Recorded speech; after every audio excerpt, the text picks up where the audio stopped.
سے اونچے درجے پہ ہے. بےروزگاری اس ملک کے اندر اس نے بسیرے کر رکھے ہیں اور عام آدمی کے لیے اپنا جسم برقرار رکھنا محال ہو چکا ہے. ایک غریب عام گھرانے کے 6 افراد کے لیے آپ نے ابھی بڑے جو لیٹسٹ سرویز وہ دیکھی ہیں کہ سب سے زیادہ جو آج پریشانی کی وہ مہنگائی ہے، پھر بیروزگاری ہے، اور پھر ملک کے اندر اس وقت جو قرضے لے کر جو ملک کے 22 کروڑ عوام کو گروی رکھ دیا گیا ہے، بلکہ ہماری نسلوں کو بھی، اور ان کھربوں کے قرضوں کے عوض پورے ملک میں ایک نئی اینٹ لگی ہوئی نظر نہیں آتی، چاہے وہ صوبہ سندھ ہے، چاہے وہ صوبہ KPK ہے، چاہے وہ بلوچستان ہے، چاہے وہ صوبہ پنجاب ہے، اور ایک ہی کام آتا ہے ان کو کہ جو تختیاں ماضی کی حکومتوں نے صوبوں میں لگائی یا جو اس وقت حکومتیں ہیں ان کے اوپر تختیاں نہیں چڑھائی جا رہی ہیں، بلکہ اکھاڑ کر نئی تختیاں لگائی جا رہی ہیں. اور پھر خارجہ محاذ میں جو بدترین ان کی ناکامی ہے کہ پاکستان کے وہ دوست جنہوں نے اچھے وقتوں میں اور برے وقتوں میں جنگ اور امن میں پاکستان کا ہمیشہ ساتھ دیا، ان کو خامخواہ ناراض کر دیا. اگر میں چین کا نام لیتا ہوں تو جس طرح چین کے حوالے سے سی پیک کو نشانہ بنایا گیا، اور سی پیک کے حوالے سے پھر بعض ان کے خود وزیر اعظم جب یہ وزیر اعظم نہیں تھے سب نے مل کر سی پیک میں کیڑے نکالے، حتیٰ کہ بدقسمتی سے کرپشن کی باتیں کی. وہ ملک جب پاکستان کو سی پیک کا تحفہ دے رہا تھا اور پوری قوم، اس وقت کون دوسرا دنیا میں جو پاکستان کی مدد کے لیے تیار تھا، اور جنہوں نے بجلی کے منصوبے دیے اور گوادر پورٹ اور بے شمار چیزیں، یہ پشاور سے کراچی ہماری رہی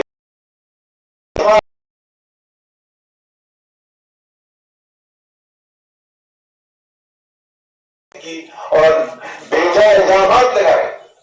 تو اگر چین جیسا ہمارا جو کہتے ہیں کہ ہماری سے اونچی ہماری دوستی ہے اور سمندر کی گہرائی سے وہ گہری ہے اور چینی کی طرح وہ میٹھی ہے، ہنی کی طرح میٹھی ہے، شہد کی طرح، ایسے دوست کو ناراض کرنا یہ کہاں کی میں سمجھتا ہوں کہ خارجہ پالیسی تھی. سعودی عرب ہمارا کتنا بہترین دوست ہے، اور اس طرح اور ہمارے اسلامی ممالک میں اور پھر یورپ میں ابھی جو تقریر کی میلسی میں انتہا کر دی، یعنی اپنا بیٹھے بٹھائے ہمارے یورپی یونین اور دوسرے ممالک کو ناراض کر دیا. اور سب کو پتا ہے کہ پاکستان کی جو ٹریڈ ہے وہ یورپین یونین سے اور باقی اپنا نارتھ امریکہ کے ساتھ اربوں ڈالر کی ٹریڈ ہے، اربوں ڈالر کی، اور بیٹھے بٹھائے آپ نے جناب کارتوس چلا دیے. تو اس کو کہتے ہیں کہ ون مین سوسائڈ بابر ہے وہ اچھی، یہ جو عمران خان صاحب ہیں. میں آپ کو سچی بات، اور جو زبان استعمال کی ہے وہ زیب نہیں دیتی کہ اس کا ایک لفظ جہاں پر دہرایا جائے. تو میں یہ کہنا چاہتا ہوں کہ یہ وہ وجوہات ہیں، اور یہ اپنا فیصلہ ہم سب نے جو مل کے کیا مشاورت کے ساتھ، کوئی اپنی ذات کے لیے نہیں کیا، زرداری صاحب نے اپنی ذات کے لیے نہیں کیا، اور باقی جو ہمارے اکابرین ہیں، مینگل صاحب اور دوسرے ہمارے ساتھی، انہوں نے اپنی ذات کے لیے نہیں کیا. یہ 22 کو دن رات آسمان کو دیکھتے ہیں اور اللہ تعالیٰ سے دست بدعا ہے کہ یا اللہ کب اس بدترین نائل اور کرپٹ حکومت سے جان چھوٹے گی. تو آج یہ کہنا کہ جناب یہ فورن کانسپریسی ہے، یعنی باہر کے ممالک کے ساتھ انہوں نے کانسپریسی کی ہے. مجھے بتائیں کہ جو تاریخ کی سب سے زیادہ مہنگائی ہوئی ہے یہ فورن کانسپریسی ہوئی، خارجی سازش ہوئی. جو اس وقت بے روزگاری ہے پورے ملک میں وہ خارجی سازش سے ہوئی. $3 یا $4 جب گیس تھی اسپاٹ مارکیٹ میں آپ نے نہیں خریدی، آج $60 پہ پہنچ گئی ہے. یہ خارجی یہ تھی ہمارے خلاف سازش یا بین الاقوامی سازش تھی؟ مجھے آپ بتائیں. ملک کے اندر یہ جو قرضے لے کر ملک کی معیشت کا بڑا غرق کر دیا، یہ بین الاقوامی سازش ہے. آپ قطر کے ساتھ جو ہم نے معاہدہ کیا تھا یہ گیس کا، اس وقت وہ $13 پہ $12 پہ، اس وقت انہوں نے جہاز نہیں منگوائے اور پاکستان کے اندر بجلی مہنگی ترین بجلی پیدا کی. یہ بین الاقوامی سازش تھی؟ مجھے بتائیں آپ.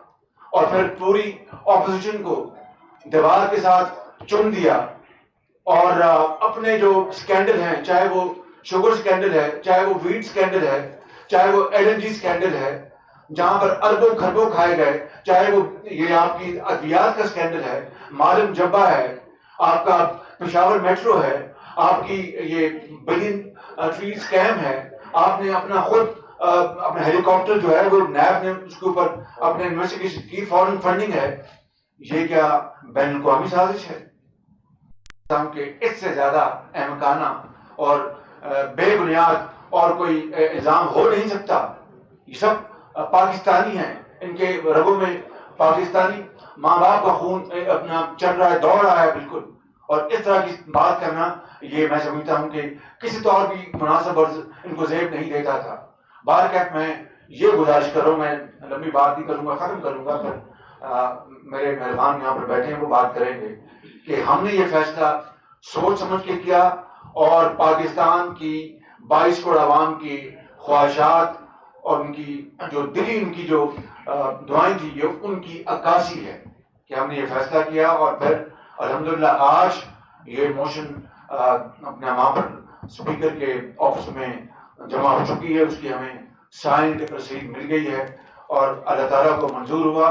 تو یہ باہمی اتحاد اور اتفاق اور اشتراک سے صرف اور صرف قومی مفاد کے لیے، بالکل خلوص دل سے یہ بات عرض کرنا چاہتا ہوں کہ قومی مفاد ہمارے سامنے ہے.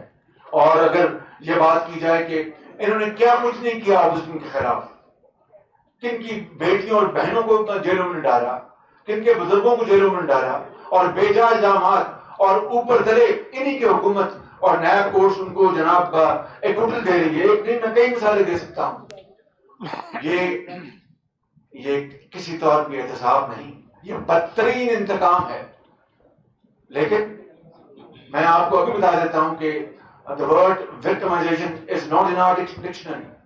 قانون کی عملداری ہونی چاہیے اور اللہ کو ہم سب نے جواب دینا ہے.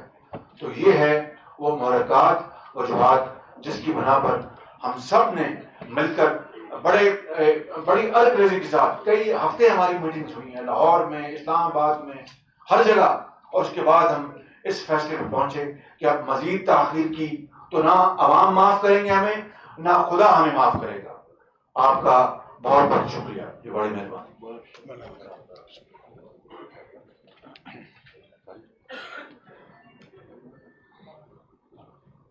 بسم اللہ الرحمن الرحیم، نحمده ونصلی علی رسوله الکریم.